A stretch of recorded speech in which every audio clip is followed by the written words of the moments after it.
Hi, hello, and welcome back to my channel. My name is Alex, and today we're going to talk about some of the most interesting books I've ever read.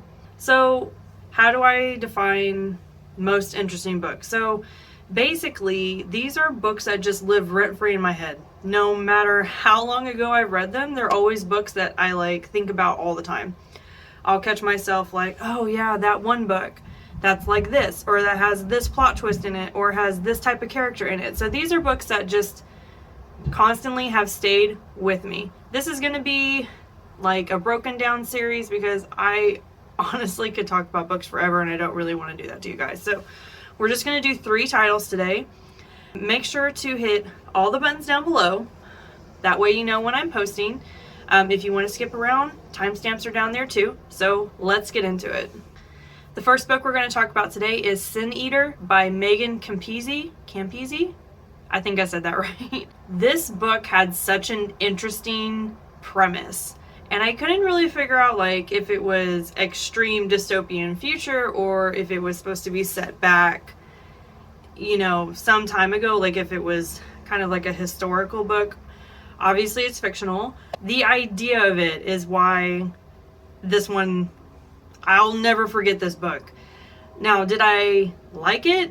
The ending wasn't for me, but yeah, let's talk about it, okay? Basically, when you're on your deathbed, a sin eater will come to your house and you will confess all of your sins that you've accumulated throughout your years. Each sin represents a piece of food. You confess your sin, they write down your food, your family is responsible for making all this food, and then when you die, they put all this food out on the top of your coffin, and the sin eater comes to your house and consumes all the food that's been put out. And this is a way for your sins to be cleared and you to go to heaven. So if you don't confess a vital sin to the sin eater, and the sin eater doesn't eat the food that represents your sin, you don't go to heaven.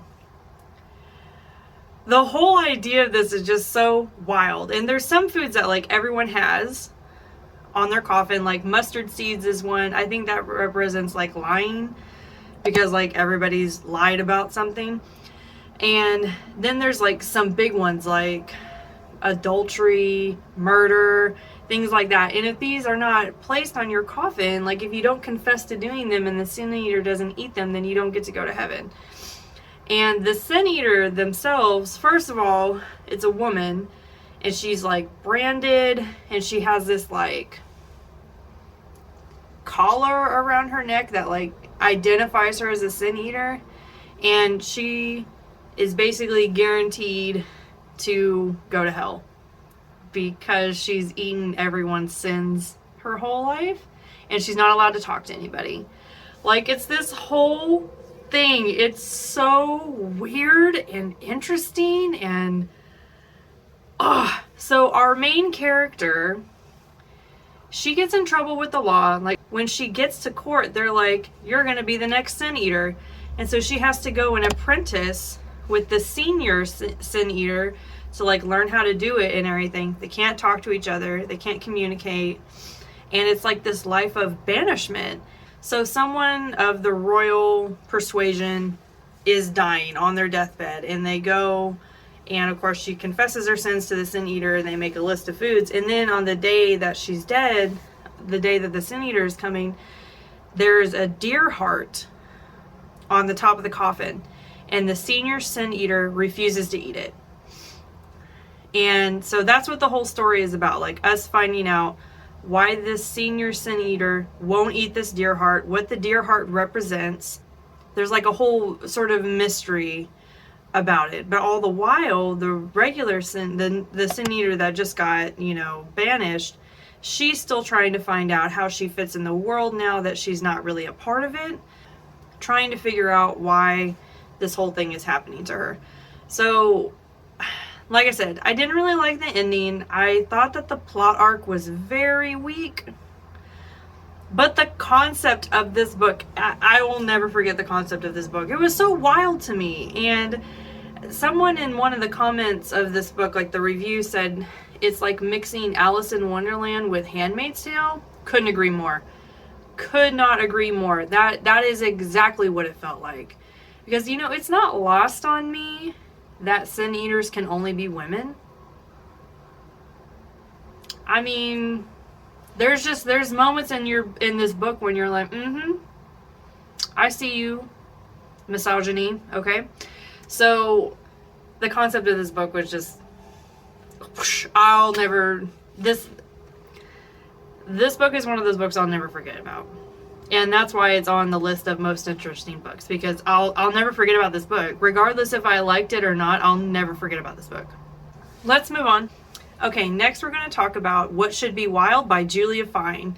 And this book, wow, like, again, I did not love the ending, but this book, rent-free in my head forever.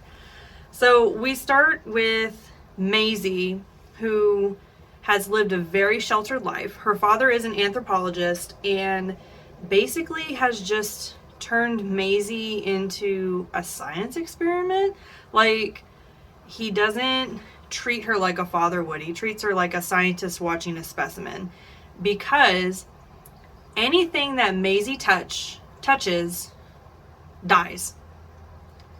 Anything that's alive, including plants, bugs, whatever, she touches it, it dies. But she touches it again, it comes back to life.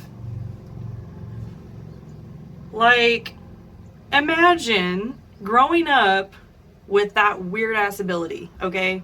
Like, her mother died giving birth to her, I think, because she was like, the second her mother touched her, boom. Which, of course, like, when you're giving birth, that's gonna happen. And so, yeah, everything that she touches dies, but she can also bring it back to life. So it's like this huge anthropological experiment for the dad of like moral values of, should you bring things back to life? Should you kill things? Like, trying to figure out her powers and where they come from and how they work. That's like the father's whole bag. And Maisie's whole bag is, I'm going to be alone forever, never going to be able to touch anybody.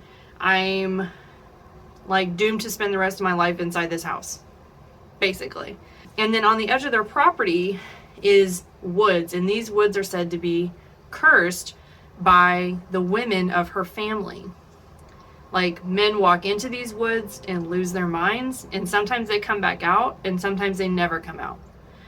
And so her dad's always like, don't go into the woods, they're cursed, and all this stuff. So we have a lot of like moving parts already, right? We have the cursed woods, and then we have Maisie with this weird magical ability, and then we have the dad who's very detached, and the dad's like, hey, I'm gonna go do something, and he never comes back. And so Maisie is left with, I need to go find my dad. But she's never been outside of the confines of her home. She's never been anywhere. She's never talked to people. I think they had like a housekeeper, and that's like the only person that she's ever really talked to besides her father. And so it's Maisie's journey to get out and find her dad. All the while, we're getting this historical look at what's actually happening in the woods. Like, ancestral trauma, curses. This book is just riddled with like witchy vibes, and I loved it for that. Like, this book had so much going on. I really liked it until the very end, and then I felt like the end was just like easy. Like, it shouldn't have been that easy. Like, we're talking about, basically the whole premise of the book is Maisie breaking generational curses within the women of her family inside the woods. And also, like, there's a love interest in it. She's trying to find her dad. She's trying to wrangle her abilities. She's trying to like fit in. It's a whole thing. There were some really great moments in the book. Really great. Like, the reason I'll never forget this book is because like it has such an interesting premise, and the vibes I got from this book were so cool. Like, just really like ancient curses, witchy, magical. Just, it was a cool book.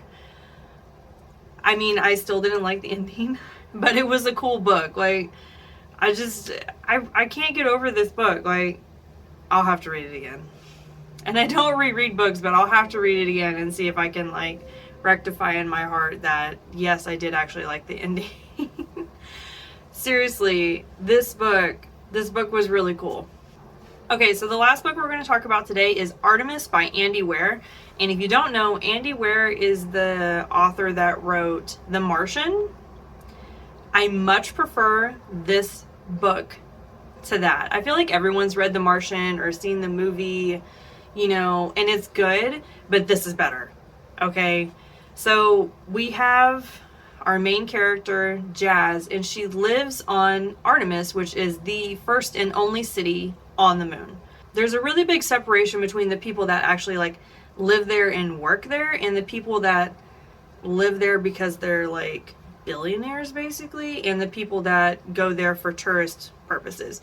The people that live there are actually like really poor, struggling, and can't afford to go anywhere else. Like, they can't afford to leave Artemis and go like live on Earth, but they can't afford to like really stay either. You know, it's kind of like a sad situation if you ask me. And then everyone else that lives there, like the people that live there because they can afford to live there, are just stupid rich. Like, will pay $100,000 to get one cigar on the moon. That kind of rich, okay? And so Jazz, she's kind of figured out a loophole, like how to smuggle things onto the moon to make more money. Because ultimately, Jazz doesn't want to be there anymore. She's done. The relationship she has with her father is extremely strained. She doesn't want to live in this pretentious city anymore. And she's like, if I can scam a couple $100,000 off of these rich tycoons, I'm gonna do it.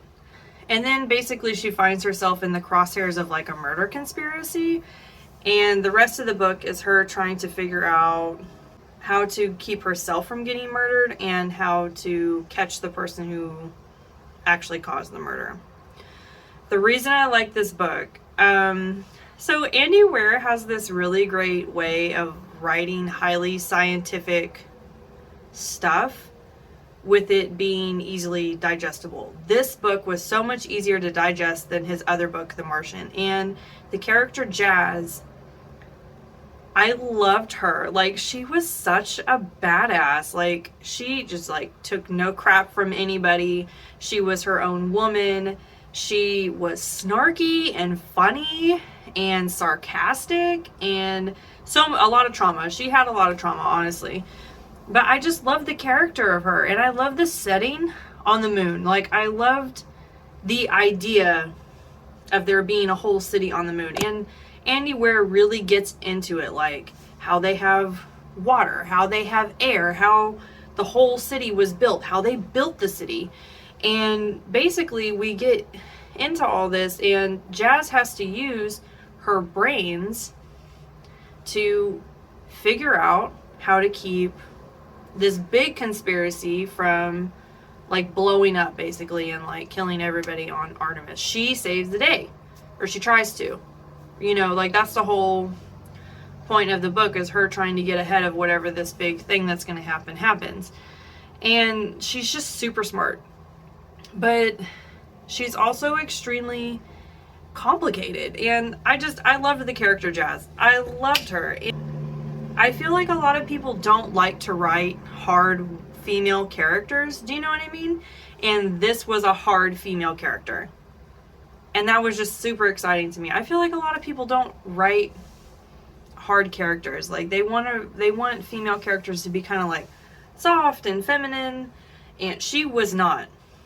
She was not. And I loved that about this writing. I loved Andy Weir for writing a character like that. And I just really enjoyed reading everything about us potentially putting a city on the moon, because it sounds so much like something that would actually happen. Like, it's gonna happen in the future. Andy Weir predicted it. It's gonna happen. I absolutely see this happening for us. I'll never forget this book. I'll always recommend this book to people, especially because I love the main character so much.